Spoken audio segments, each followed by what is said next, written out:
BFM Business, Intégral Bourse, jusqu'à 18h, le Club de la Bourse. Nos trois invités ce soir, Frédéric Rosier, co-responsable de la gestion de portefeuille chez Mirabeau. Bonsoir. Bonsoir. Merci d'être avec nous. Étienne de Marsac, responsable de la gestion Absolute Return chez Sony Asset Management. Bonsoir et bienvenue. Et Julien Nebenzal, président de Future Investment Managers. Bonsoir également. Bonsoir. À vous et merci d'être avec nous. Christine Lagarde qui lance un avertissement sur le risque d'une crise financière majeure en cas d'absence de réponse coordonnée. L'avertissement était en théorie destiné aux dirigeants de l'Union européenne et 24 heures évidemment avant la réunion de la BCE. Frédéric Rosier, votre analyse, est-ce que vous partagez le point de vue de Christine Lagarde ? Oui, et on l'attend vraiment cette réunion et ces annonces. Le marché clairement attend une baisse de taux qui n'aura pas d'effet, qui, on le sait, c'est même dangereux pour le secteur bancaire. On l'a vu un peu, les conséquences sur les banques italiennes, sur les banques allemandes et sur les banques françaises. Ça a coûté 25 milliards au secteur bancaire.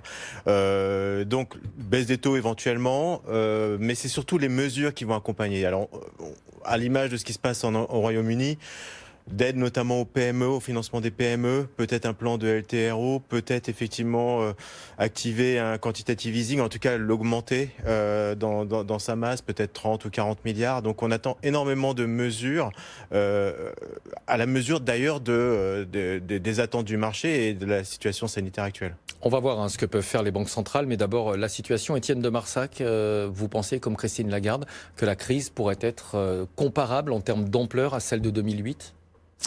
Alors pas dans sa durée, mais en tout cas dans son impact instantané sur l'arrêt de l'économie mondiale pendant peut-être moins longtemps, donc quelques semaines ou quelques mois. On parle de pic de l'épidémie en fait vers le mois de mai.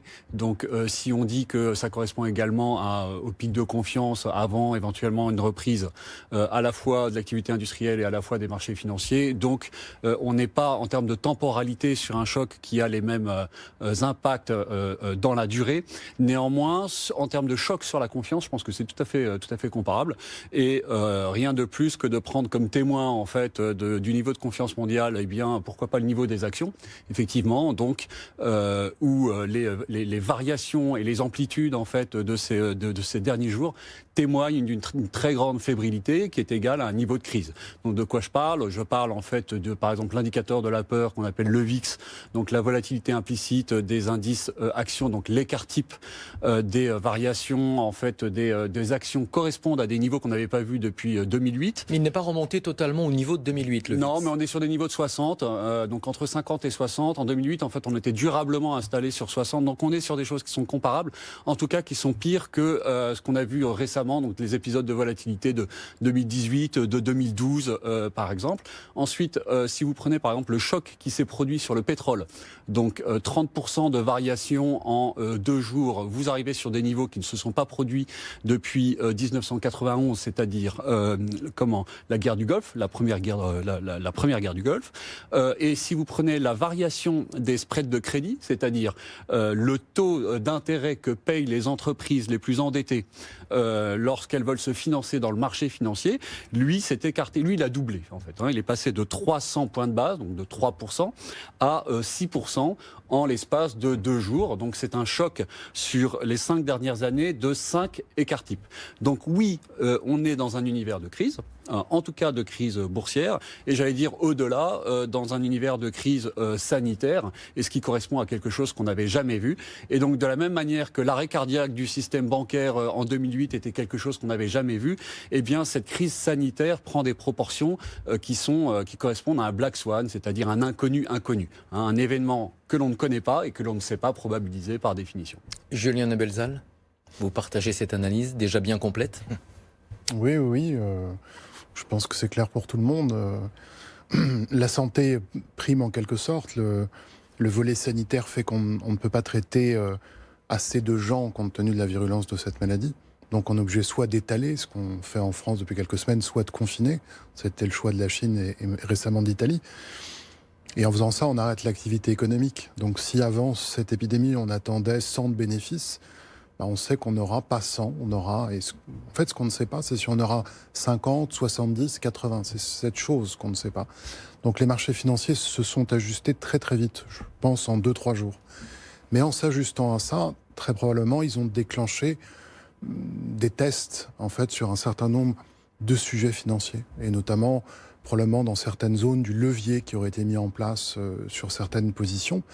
Et donc, on se retrouve avec une émotion assez forte sur la bourse, avec justement le VIX qui monte à 50. Ceci étant, moi, je fais pas de parallèle avec ni 2008, ni même 2011, ni même 2016, ni même 2018. Je pense que c'est purement un black swan. Donc, je pense que c'est quelque chose qui n'est pas lié au cycle économique. En revanche, les conséquences les plus probables, c'est un accroissement des dettes des États. Et ça, c'est quelque chose qui était de toute façon déjà dans les cartes et qui va ne faire que prendre de l'ampleur. Donc ce qui me semble le plus sûr à aujourd'hui, c'est qu'il y aura plus de dettes en Occident dans un an qu'il n'y en avait avant le début de l'épidémie.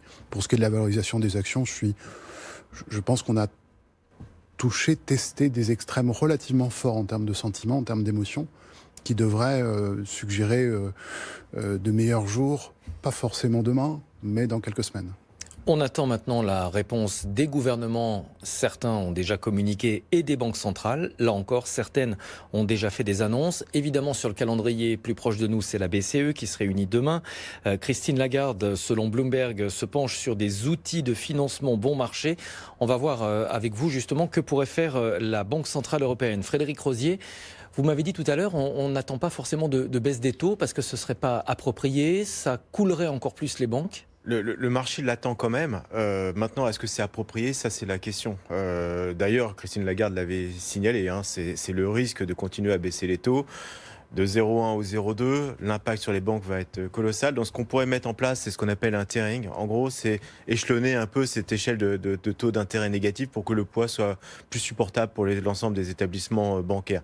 À mon avis, c'est inévitable. Parce que si, effectivement, on n'accompagne pas une baisse des taux par des solutions pour les banques, on va droit dans le mur. On a des banques aujourd'hui qui sont grandement fragilisées. On l'a vu par exemple aujourd'hui, on parlait de dette, mais typiquement la Deutsche Bank n'a pas remboursé, en tout cas n'a pas activé ce qu'on appelle un call sur une dette subordonnée. C'est un petit message quand même. Voilà, il y a eu un petit impact, mais très léger sur les dettes subordonnées bancaires. Mais clairement, on est dans une situation où des taux négatifs et quelque part une courbe de taux qui va s'inscrire dans la durée sur des seuils négatifs. À mon avis, c'est dangereux, c'est quasiment un suicide pour l'ensemble du secteur bancaire. Donc on va éviter ça, on va à mon avis avoir effectivement de l'accompagnement. Alors ça passera éventuellement par du rachat de dettes privées, peut-être voilà, des solutions qui ont été expérimentées par d'autres acteurs comme la BNS en Suisse ou le Japon. Alors là, ça serait vraiment pour le coup le bazooka, à savoir l'intervention directe sur les marchés, que ça soit sur de la dette, mais également sur l'equity, sur des actions. Bon, on n'évoque pas cette possibilité, mais voilà, on peut aller jusqu'à l'extrême. Là, ça sera un énorme soutien sur les marchés financiers, mais clairement, il y a toute une panoplie. Certains n'ont pas été activés, je pense notamment à l'OMT. Il y a plusieurs solutions aujourd'hui qui s'offrent à la BCE. Voilà, c'est un vrai tournant, clairement, dans le discours. On n'était pas parti au départ avec Madame Lagarde dans cette solution. On parlait plutôt de finances vertes, de solutions, de dette, de green bond. Mais là, on va vraiment utiliser tout l'armada, à mon avis, à disposition de Madame Lagarde. Et quel est l'intérêt de baisser encore les taux quand on est déjà en territoire négatif? Parce que la Fed avait des marges de manœuvre. La Banque d'Angleterre en avait un petit peu, mais la BCE n'en a pas. Et même dans la théorie financière, quand vous arrivez à un seuil, c'est un effet même inverse sur le crédit. Donc ça pourrait même engendrer une faiblesse de crédit et de refinancement de l'économie. Donc voilà, on va pas, à mon avis, on va pas trop s'amuser à ça. Il y a une petite marge, mais à mon avis très très légère. Étienne de Marsac, baisse des taux, vous l'attendez? Oui, la baisse des taux, elle sera de toutes les manières symbolique. Ça a été 0,1. Oui, 0,1, ça a été très justement dit. Le sujet, c'est pas tellement là qu'il se trouve. Il s'agit en fait de sauver les PME, en fait, qu'elles soient françaises d'ailleurs ou italiennes, qui rendent compte en fait de plus de la moitié de la production de richesse nationale. Donc la moyenne pour l'Europe, c'est les PME représentent 55%. La France se situe dans cette moyenne.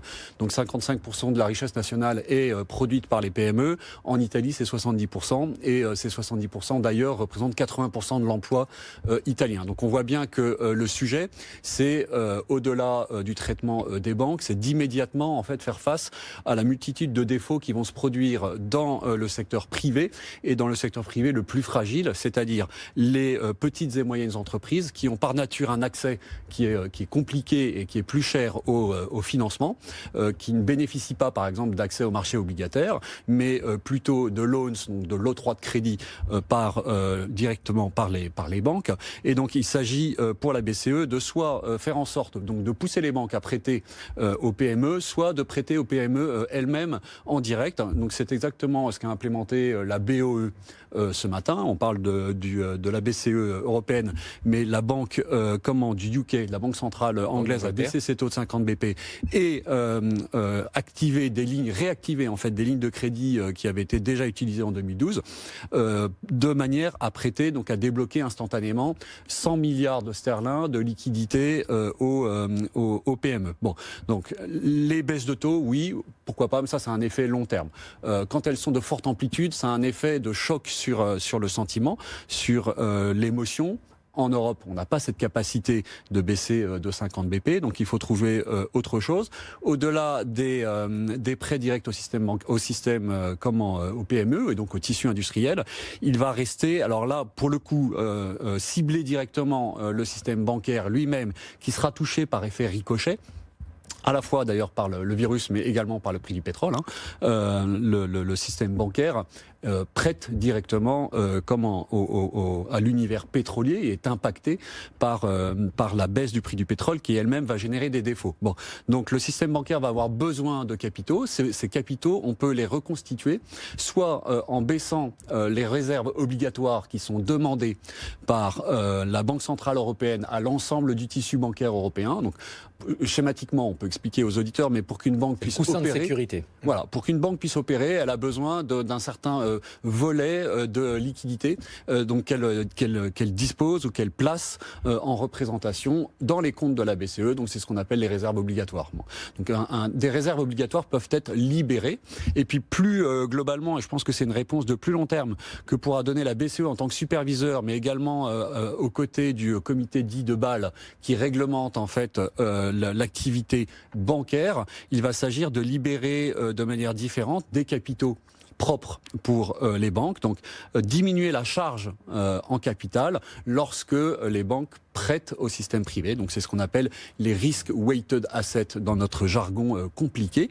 Donc il y a toute une batterie réglementaire qui, au-delà du monétaire, peut être mis en place pour sécuriser l'édifice financier et économique qui est largement instable aujourd'hui. Ça ne répond pas à la question de la crise sanitaire dont il faudra parler.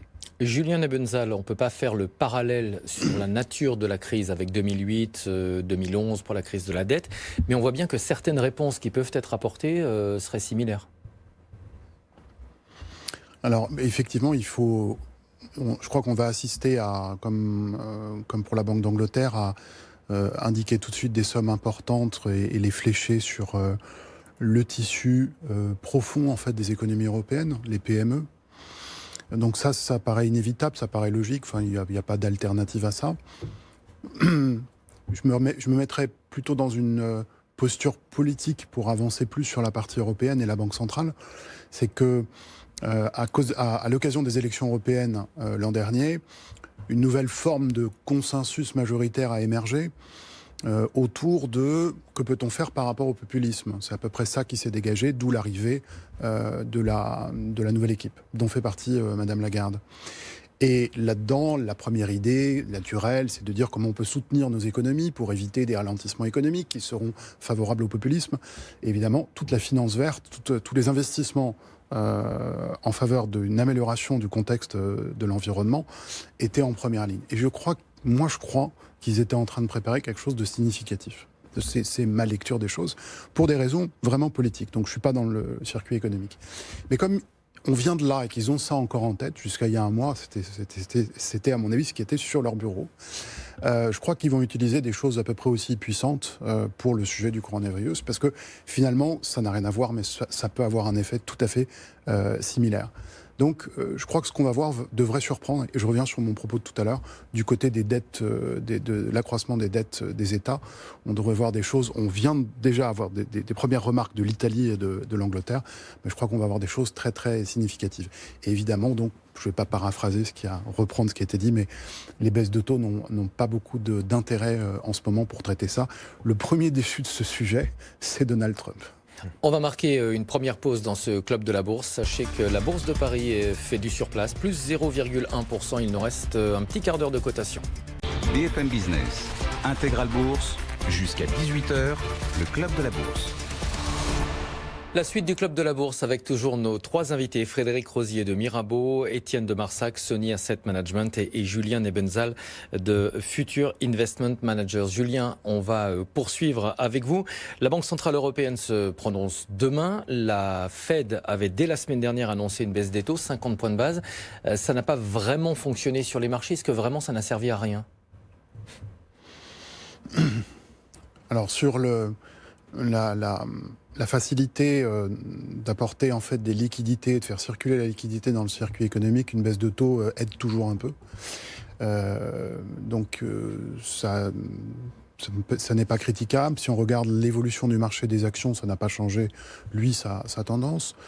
Après, la capacité qu'elle a d'apporter des liquidités au quotidien est pour moi un élément bien supérieur au taux apparent, enfin au taux des Fed Funds. Je crois que là aussi, il peut y avoir une concertation surprenante entre la Banque fédérale et le gouvernement américain. Je dis bien surprenante, parce que les termes de discussion sont quand même mauvais depuis le début. Mais de la même manière que je disais que au niveau européen, je crois qu'on était en train de peaufiner un plan d'investissement significatif du côté de l'environnement.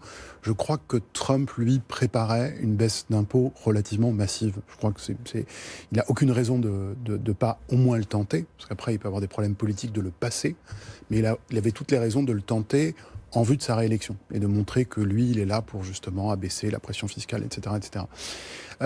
On peut retrouver...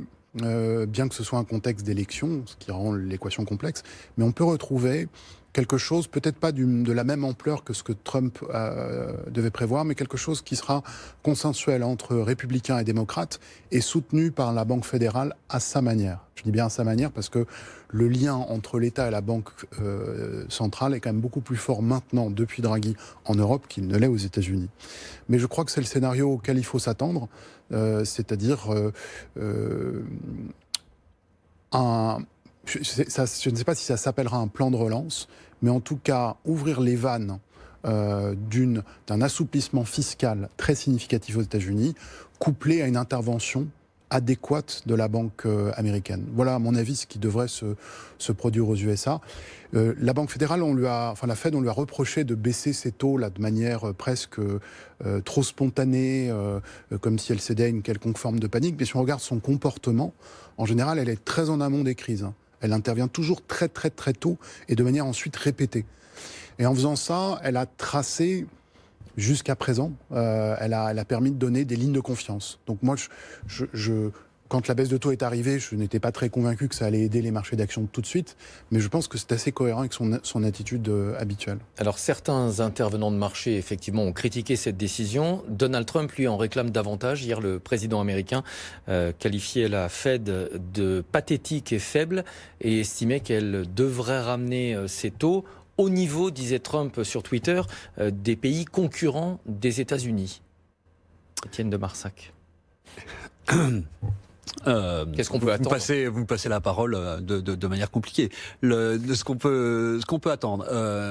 Vous avez JP Morgan, par exemple, qui attend 100 points de base de baisse de taux lors du prochain meeting. Alors, c'est un peu peut-être excessif. Ça a déjà été fait ? Une baisse aussi importante? 100 BP, non, ce serait historique. Je pense que le maximum que la Fed ait fait d'un coup, ça doit être 75 BP. Mais 100 BP, ce serait historique. Ça peut correspondre effectivement à un moment historique que l'on vit en ce moment, c'est-à-dire un double choc à la fois sur l'offre et la demande de pétrole, et puis un choc historique sur le système de santé. Donc pourquoi pas. Néanmoins, 100 BP, ça me paraît excessif. Pour revenir sur la première baisse en intermeeting qui a eu lieu. Si vous voulez, ce qui a été critiqué, c'est pas tellement le fait que la Fed ait baissé ses taux, c'était attendu en tout cas par les gérants de taux, c'était inscrit dans les courbes des taux en anticipation, mais ce qui a été très surprenant, c'est la communication qui a été, on veut dire, assez maladroite, et c'est pas la première fois finalement que la Fed nous habitue sous l'ère Powell à une communication maladroite, dans la mesure où vous aviez eu quelques heures auparavant un communiqué qui faisait suite à un coup de téléphone entre grands argentiers du monde, et ce communiqué disait en substance rien, c'est-à-dire nous regardons attentivement les marchés financiers, nous surveillons, etc. Nous sommes parés à agir, mais en aucun cas ce communiqué n'a été utilisé pour annoncer au reste des marchés que la Fed allait agir. Donc cette action de mardi en intermeeting de manière assez subite, finalement a réussi à prendre par surprise même les gens qui s'y attendaient. Donc il faut le faire. C'est donc quand même effectivement un coup d'épée dans l'eau. Pour rassurer les marchés, il va falloir faire davantage. Donc probablement de nouveau baisser les taux d'intérêt, donc d'au moins 50 BP lors de la réunion du 18 mars, et puis réutiliser l'ensemble des outils disponibles, donc déjà mis en œuvre lors des crises précédentes. Prêt en direct, utilisation de ce qu'on appelle la facilité de dépôt, assouplissement de la réglementation bancaire, on en a parlé, c'est également aussi valable pour les États-Unis, et puis peut-être se réinventer.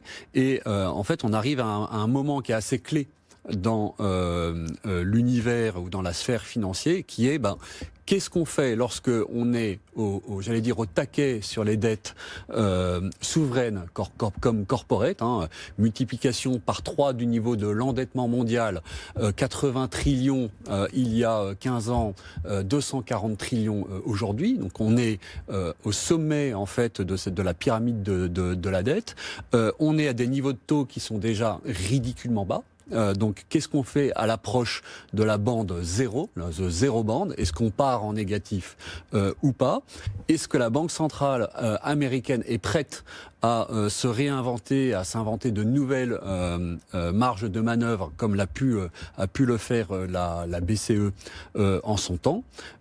C'est un peu l'enjeu du jour, et le moment, un peu le Minsky moment, c'est-à-dire le moment où ça passe ou bien ça craque. C'est le moment où les banques centrales doivent se révéler capables de continuer à provider de la confiance et de la liquidité, ou bien se mettre en retrait et passer la main. Je pense qu'elles étaient plutôt en mode on va passer la main au gouvernement parce qu'on a fait ce qui était nécessaire ces dernières années, et là elles sont pris à défaut, d'où le choc de volatilité et d'anxiété que l'on a sur les marchés. Et je pense que c'est un choc qui va durer parce qu'on arrive dans des éléments qui sont structurels, c'est-à-dire l'affaiblissement des moyens des argentiers face à une crise qui est inédite dans sa diversité, quoi. Certains avaient également souligné, Frédéric Rosier, l'absence d'annonces concertées, coordonnées. La Fed a baissé ses taux entre ses meetings habituels pour surprendre le marché, mais on aurait pu s'attendre à une décision conjointe d'autres banques centrales. La Banque d'Angleterre, par exemple, a attendu une semaine avant de baisser également son taux directeur de 50 C'est vrai que bases. c'était un peu ce qu'on jouait d'ailleurs, c'est concerté, mais on n'a pas forcément les mêmes problèmes. La Fed a un problème majeur, c'est ce qu'on appelle les sociétés zombies.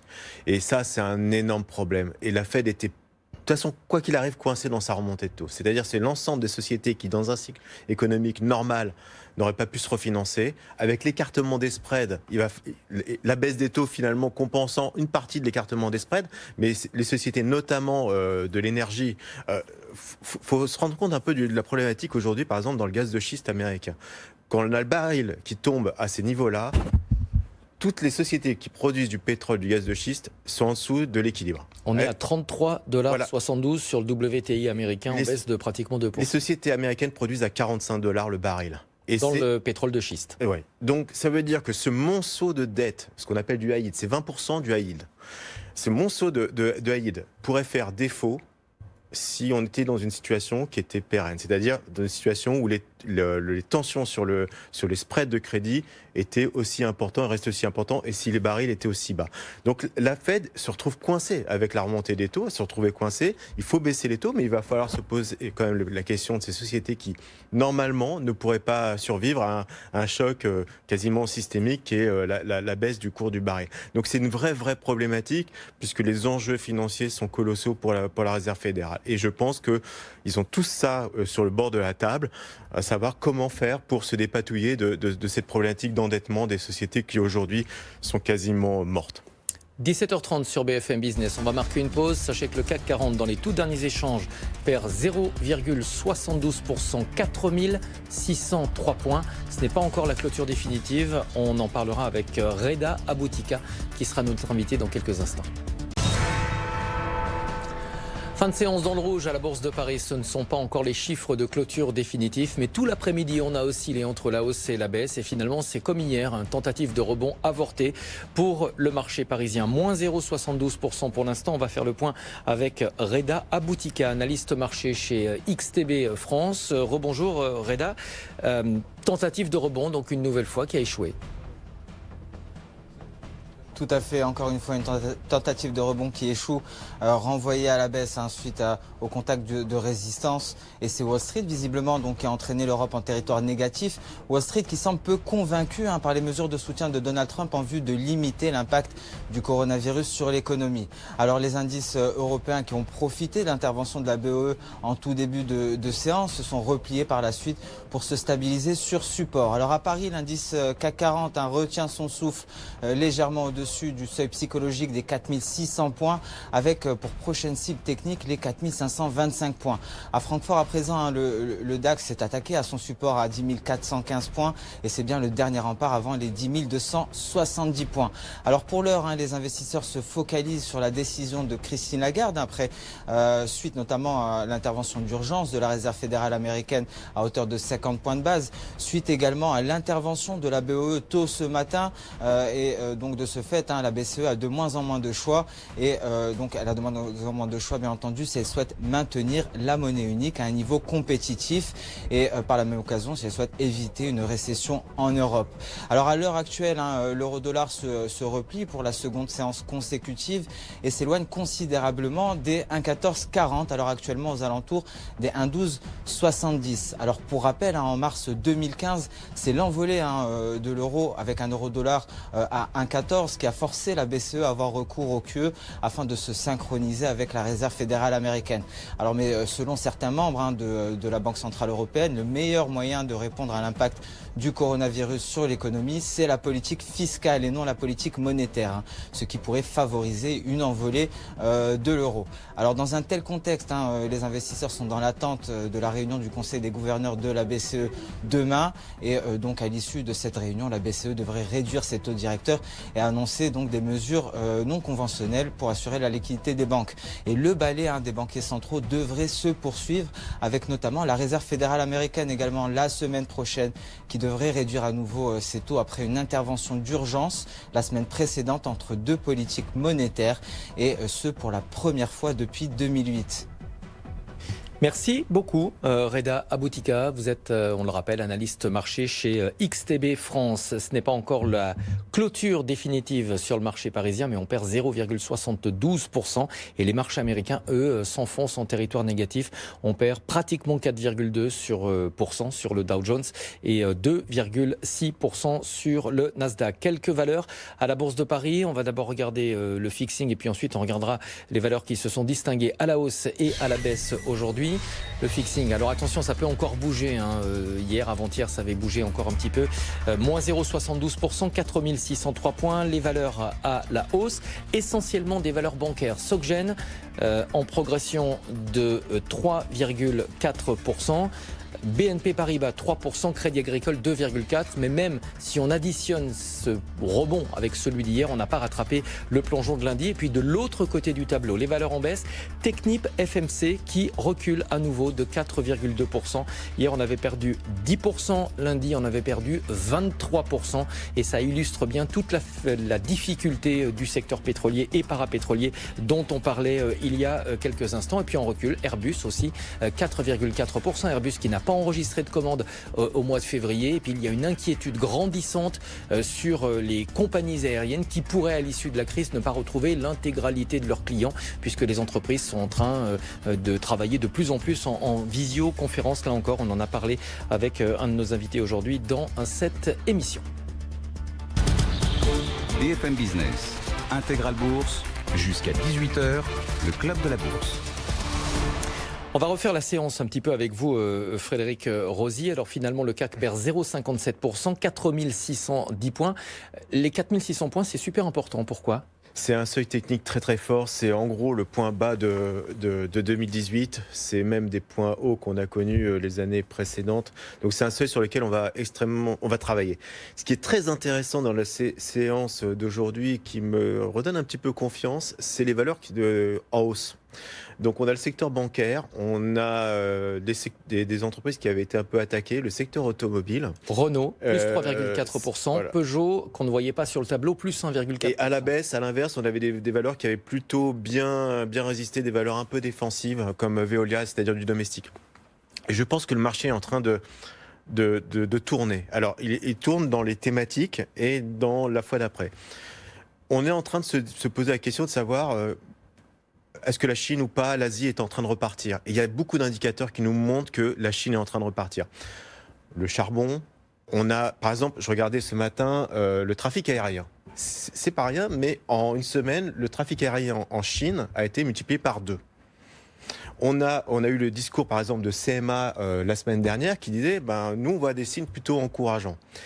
Je pense que le marché va être dans cette logique-là de dire... on va regarder les entreprises qui sont exposées, c'est-à-dire l'inverse du raisonnement qu'on a eu les semaines précédentes. On va regarder les entreprises qui vont bénéficier peut-être de cette rotation, bénéficier d'une reprise notamment en Asie. Donc c'est les entreprises, on voit ici l'or rebondir, des sociétés qui sont exposées. L'automobile, Renault va reprendre sa production dans quelques jours, le 16, Peugeot également. Et donc, le marché va faire ce pari de regarder les entreprises qui sont le plus exposées dans ces zones. Pourquoi ? Puisque le risque, il est en train de changer de zone géographique. Il était au départ en Asie, on a vendu massivement le loisir, le transport, toutes les sociétés qui étaient fortement exposées dans cette zone. Maintenant, la problématique sanitaire, elle devient européenne et elle devient américaine. Et donc, le marché est en train de faire ce travail-là. Il est en train de dire, j'ai encore des sources de bénéfices dans les valeurs domestiques qui ont bien résisté. Par contre, j'ai eu des entreprises qui ont été massacrées en bourse parce qu'il y avait cette problématique sanitaire. Et je vais regarder. Alors, bien sûr, c'est value. Le marché devient value. Mais par contre, il y a un effet positif. Alors, ça va commencer par le secteur automobile. Le pétrole, Total, à 9% de rendement, avec des OPEX à $5 le baril.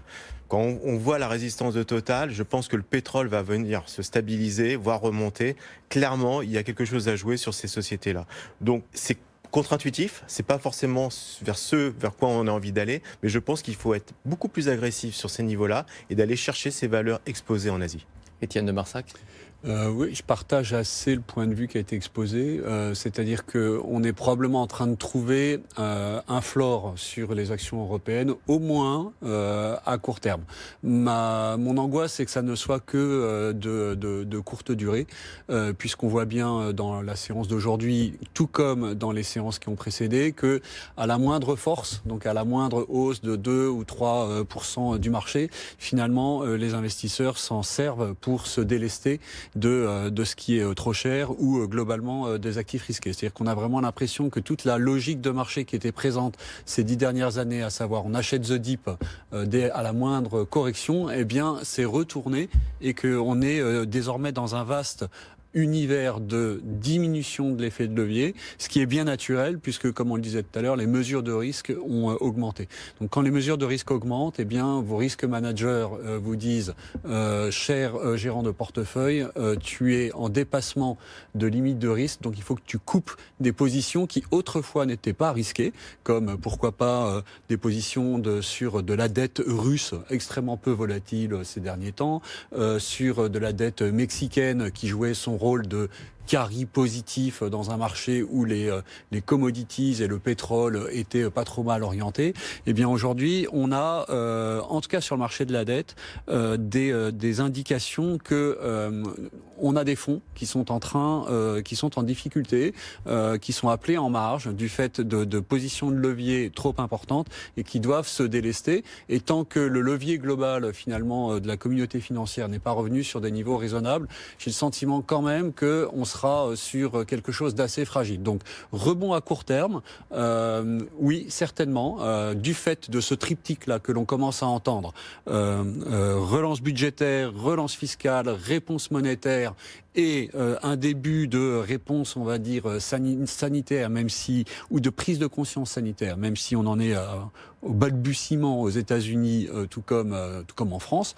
En France, par exemple, dans la réponse sanitaire, on est complètement à la rue. Il faut dire ce qui est. On n'a pas de masques. Les masques ont été réquisitionnés pour protéger le personnel sanitaire. Qui n'en a pas toujours. Qui n'en a pas toujours. La prise de conscience du français n'est pas au point. Et donc, la transmission du virus, on sait qu'elle ne s'arrête que lorsque ces mesures de confinement sont prises. En France, elles ne sont pas prises. Donc, j'ai peur que ce soit tout de même de court terme, tant que le sujet sanitaire n'a pas trouvé une réponse, qui peut passer par une augmentation des capacités d'accueil et de soins dans les hôpitaux, donc ce qu'on appelle les ICU, donc les centres de traitement en urgence, des problèmes respiratoires qui sont liés au virus. Lorsque cette partie-là sera totalement prise en charge, alors le floor sera définitif de mon point de vue sur les marchés. On peut revenir ensuite sur l'aspect pétrole, parce qu'on parle beaucoup du virus, mais le pétrole à 20 ou entre 20 et 30, c'est une déflagration, à la fois pour le pétrole de schiste américain, mais également pour la Russie, dont le prix moyen, le coût de revient de fabrication du pétrole est de l'ordre de $45, donc il est plus bas que le niveau actuel. Mais la Russie a quand même souligné qu'elle avait suffisamment de réserves, pour tenir pendant quand même plusieurs années à des niveaux de prix. C'est une guerre de tranchées qui s'installe, et donc c'est pour ça qu'elle peut durer et qu'elle peut engendrer des cascades de défauts. C'est une guerre de tranchées qui s'installe entre la Russie d'un côté et l'Arabie Saoudite de l'autre. La Russie, dont le coût de revient se situe donc autour de 40 à peu près dollars, et l'Arabie Saoudite 17. Les gaz de schiste, on a dit, c'est beaucoup plus haut, donc on n'en parle même pas. Cette partie-là de la guerre de tranchées, et puis également ce qu'on appelle le break-even fiscal, c'est-à-dire que la fiscalité ou le budget de l'Arabie Saoudite est équilibré sur des niveaux qui sont beaucoup plus hauts, de l'ordre de 80. Pourquoi ? Parce que l'Arabie Saoudite achète la paix sociale en fait de son pays à coût de dollars, et donc va avoir besoin de s'endetter si le pétrole reste durablement plus bas que ce niveau de 80. Le break-even fiscal, il est plus bas en Russie. Donc on a un jeu en fait de billard à 5 bandes qui vient s'installer durablement en fait sur le marché du pétrole et qui va générer des effets de ricochet et de faillite sur tous les secteurs périphériques de services qui accompagnent la production de pétrole. On va marquer une nouvelle pause, il est 6h moins quart, on continuera ce débat juste après. BFM Business, Intégral Bourse, jusqu'à 18h, le Club de la Bourse. Dernière partie du Club de la Bourse. On rappelle d'abord la clôture de ce mercredi à la Bourse de Paris, moins 0,57% pour le CAC 40. Donc nouvelle séance de baisse, 4610 points. Julien Nebenzal, on en parlait avant la pause. Est-ce qu'on a peut-être atteint un plancher ou en tout cas un plateau pour les valeurs françaises ? Française, européenne, américaine. Le marché américain peut nous guider beaucoup, je pense. Si on prend un tout petit peu de recul, mais très brièvement, l'année 2019, c'est une année de hausse qui est apparue un peu en ligne droite pour tout le monde, même si ce n'est pas tout à fait le cas, et avec un scepticisme quasiment permanent, voire une anxiété permanente. Il a fallu que peut-être décembre, janvier passe avec la fin de l'apparente guerre commerciale pour que finalement on retrouve un petit peu d'optimisme. Et c'est ce qu'il y avait en janvier-février, avant le début de cette pandémie. C'est un peu plus d'optimisme qu'il n'y en avait dans les trimestres qui ont précédé. C'est ce qui laissait penser qu'une mauvaise nouvelle pouvait créer un trou d'air. C'est ce que je disais il y a un mois. Je ne dis pas du tout que j'anticipais 20% de baisse. Mais je veux dire que le contexte était là. Et quand on est dans ce contexte qu'une mauvaise nouvelle arrive, on va passer dans un état donc inférieur, par exemple le scepticisme. On peut aussi passer dans un pessimisme mode panique. C'est une possibilité. En général, ça se produit plutôt quand il y a des problèmes de cycle économique, ce qui, à mon sens, n'est pas le cas aujourd'hui. Pour ça, je pense toujours qu'il s'agit d'un Black Swan. Mais le fait qu'on soit potentiellement en pessimisme panique, on doit le trouver dans des indicateurs de comportement. Et alors, j'en ai vu un lundi. Enfin, en l'occurrence, je l'ai vu mardi, parce qu'il date de lundi, mais on n'a pas la donnée le lundi soir. On l'a le mardi matin. C'est le nombre d'options de vente qui ont été traitées sur le marché américain. Donc, les options de vente permettent, pour celui qui l'achète, de se prémunir d'une poursuite de la baisse. Et ce nombre d'options de vente est de 3 270 000 unités, ce qui est un record d'aussi longtemps qu'on a la statistique, un record quotidien. Donc, je crois qu'on a touché quelque chose d'extrêmement fort. Et à mon sens, le déclencheur de ça n'est pas tout à fait la pandémie, enfin pas seulement la pandémie, bien sûr que c'est le contexte, mais c'est aussi l'annonce qu'on a eue de la rupture de dialogue autour du pétrole. Entre la Russie et l'Arabie Saoudite. Parce que ça, c'est quelque chose qui résonne tout à fait avec la politique, la géopolitique voulue par Donald Trump. Donc on retrouve là une attitude de la part d'autres partis qui est tout à fait similaire à la sienne, c'est-à-dire on part en tension, on rompt des négociations, etc. Et quand ça touche le pétrole, avec tout ce que ça donc signifie sur, cette fois-ci, l'économie américaine et la partie qui est cruciale en finance de l'extraction du pétrole de schiste, là on touche quelque chose de sensible. Et cette sensibilité, c'est à mon avis traduite, comme je le disais, par le nombre d'options de vente qui ont été traitées et finalement ce mode un peu panique. Alors la question est toujours, est-ce que quand on atteint cet extrême, c'est fini ? J'ai envie de dire que dans 80-90% des cas, oui, c'est terminé. Ceci étant, on est en train de combiner une géopolitique très très mauvaise avec cette pandémie, donc on ne peut pas aller au-delà de ce chiffre, je ne peux pas dire nous détenons un point bas, mais en tout cas les conditions sont détenues et si nous ne l'avions pas, c'est que quelque chose d'encore différent, d'encore supplémentaire va arriver. Ceci étant, et pour peut-être conclure sur ce point-là, ce qui se passe dans ces moments-là, c'est écrit presque dans tous les livres qui font du comportement de bourse, ce qui se passe quand on est dans cette zone de pessimisme, de panique, c'est finalement que fait le gouvernement ? Je simplifie la phrase. Et que fait le gouvernement ? Ça va se traduire, ce qu'on disait probablement en début d'émission, ça va se traduire par un accroissement des dettes, par différentes formes d'aides qui vont être apportées, des aides logiques, des aides nécessaires, je ne les critique en rien, je dis juste que il faudra un jour payer la facture. Ce dont on peut être sûr, c'est que les dettes en Occident vont encore progresser, vont progresser à mon avis très significativement.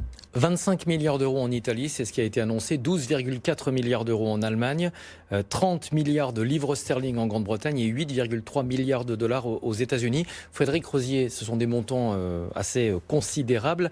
Après, la question, c'est de savoir ce qu'on fait avec cet argent, entre des réponses d'urgence ou des dépenses d'infrastructures. Construire des ponts et des autoroutes, ça ne résout pas la crise à court terme. Il y a une partie qui est de l'investissement et l'autre qui est de la dépense courante. Donc, ce n'est pas du tout le même objectif. Donc, si on fait de l'infrastructure, c'est plutôt qu'une bonne nouvelle pour les marchés. On va pouvoir repartir encore dans cette logique d'investissement sur les infrastructures. Le ferré, par exemple, qui pourrait bénéficier un peu de ces investissements, notamment en Allemagne, mais aussi la green economy. Donc il y a vraiment aujourd'hui, si on applique ces budgets de relance à l'inverse de Trump, Trump lui, il développait le charbon, l'amiante, le pétrole. si on a vraiment une politique d'investissement qui est liée à la green economy, à l'infrastructure, notamment ferroviaire, c'est extrêmement porteur. Oui, ça va donner un boost relativement important. Sur le long terme. Sur le long terme. Pas à répondre à la crise et surtout à éviter les faillites en cascade. Non, les faillites, je pense qu'effectivement, ça sera la réponse de la BCE. Que peut faire Déjà, on va lâcher un peu la bride quand même sur... On n'en parle plus, des problèmes. Les 3%, non. Là, c'est fini. Ça, c'est quelque chose...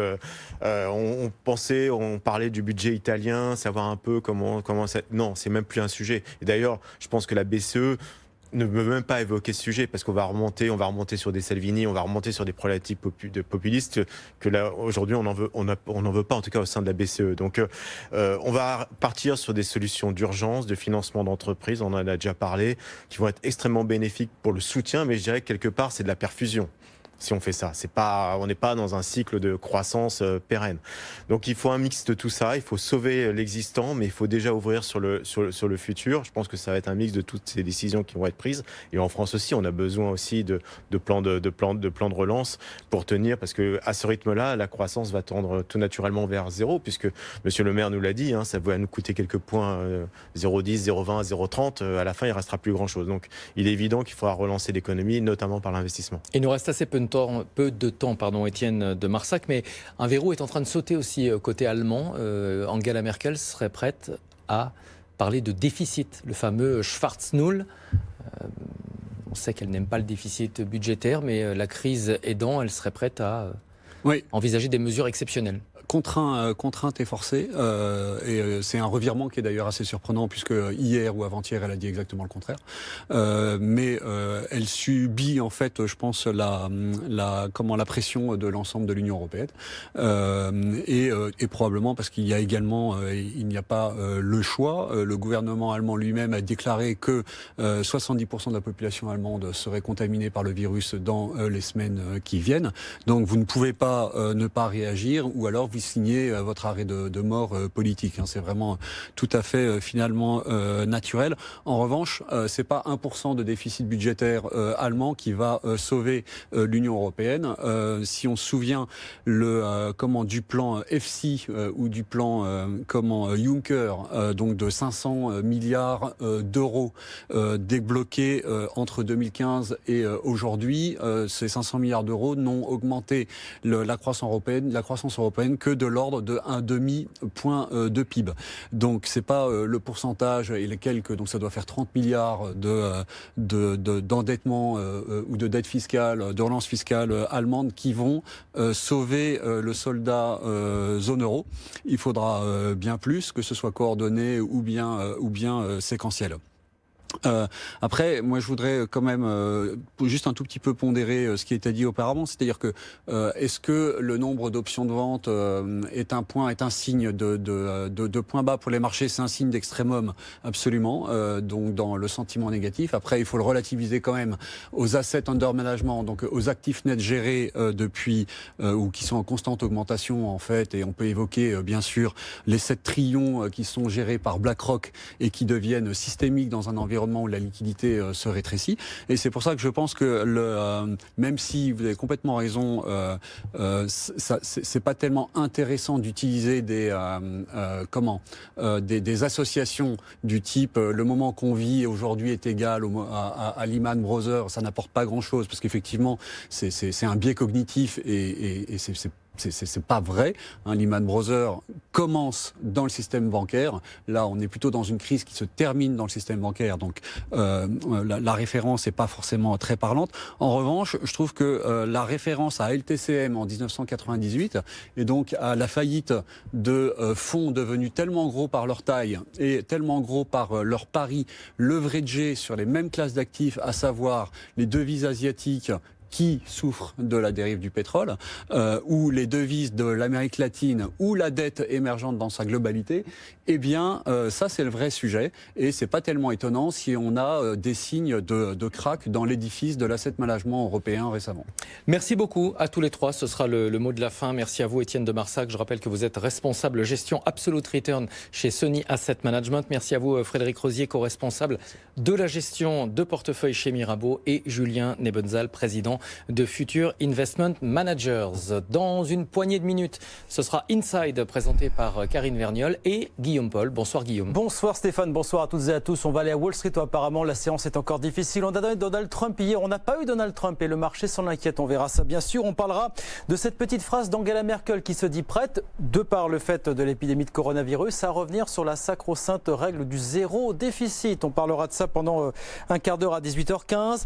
Où en est le marché de l'intérim en France et plus largement le marché de l'emploi alors que commencent à apparaître certaines tensions sur le marché du travail, on verra ça. Et puis on parlera d'ADP parce que non seulement le gouvernement l'a dit aujourd'hui, les conditions de marché ne sont pas optimales pour le processus de privatisation, mais en plus demain expire la fameuse pétition qui n'a recueilli que 1,1 million de signataires. Il en fallait 4 fois plus pour déclencher le fameux référendum.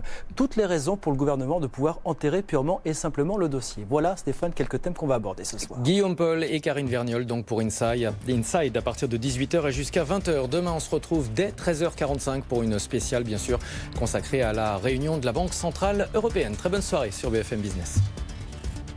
BFM Business, Intégral Bourse, jusqu'à 18h, la bourse en temps réel.